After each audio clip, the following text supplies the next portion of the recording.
국회는 이 조혜주 중앙선관위원 임명으로 촉발된 여야의 강대강 대치로 완전히 마비된 상태입니다.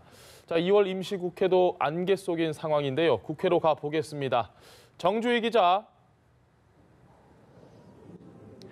네, 자유한국당은 지난 24일부터 국회 일정 보이콧을 선언하고 오늘 닷새째 릴레이 농성을 이어가고 있습니다.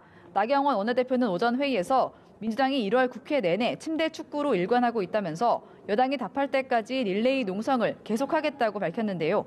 현재 대여투쟁 방안 논의를 위한 의원총회도 진행하고 있습니다.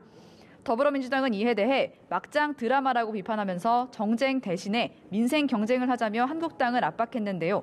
설 명절을 앞두고 을지로위원회 신문고 현판식과 외교안보통일자문회의를 열며 평화와 민생 이슈를 부각했습니다.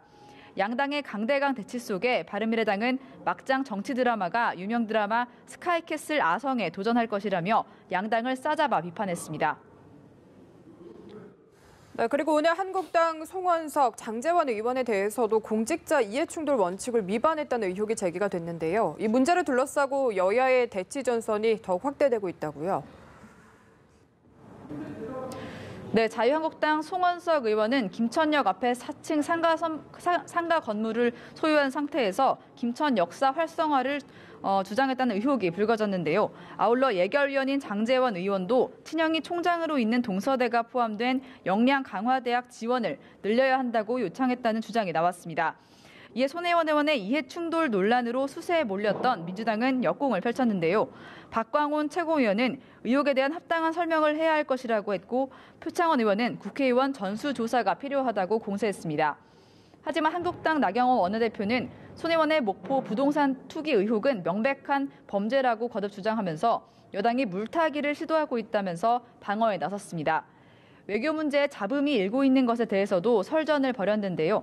나경원 원내대표는 한일 군사 비밀정보 보호협정 폐기를 주장하는 것은 소탐 대실이라면서 이 모든 게 이념에 따라 외교 중심축을 바꾸려는 정권의 의도 때문이라고 말했습니다.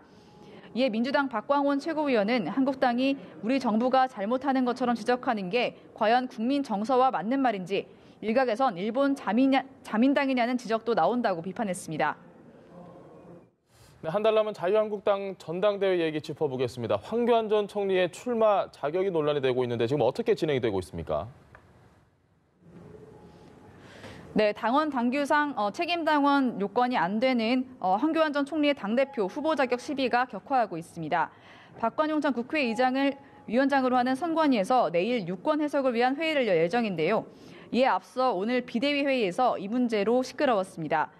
최병길 정현호 비대위원은 당원 당규는 누구도 예외적으로 해석되거나 적용돼서는 안 된다면서 특혜 문제를 제기했는데요. 반면 이만희 의원은 국민들은 누구든지 출마해서 침체에 빠진 문재인 정부의 폭정을 막아주길 원한다면서 반박했습니다. 김병준 비대위원장은 조심해서 중지를 모아야 할 문제라면서도 당원 당규를 우습게 여기고 형식론을 얘기하는 것은 옳지 않다고 밝혔습니다. 심재철, 안상수, 김진태 의원 등 경쟁 주자들도 특정인에게 특혜를 주면 안 된다면서 황 전 총리에 대한 견제를 이어갔는데요. 그럼에도 황 전 총리는 내일 자유한국당 당대표 출마를 선언하고자 한다면서 출마 의지를 더 확고히 했습니다. 아울러 홍준표 전 대표와 오세훈 전 서울시장, 정우택 의원 등도 이번 주 중 출마 여부를 밝힐 예정입니다. 지금까지 국회에서 연합뉴스TV 정주희입니다.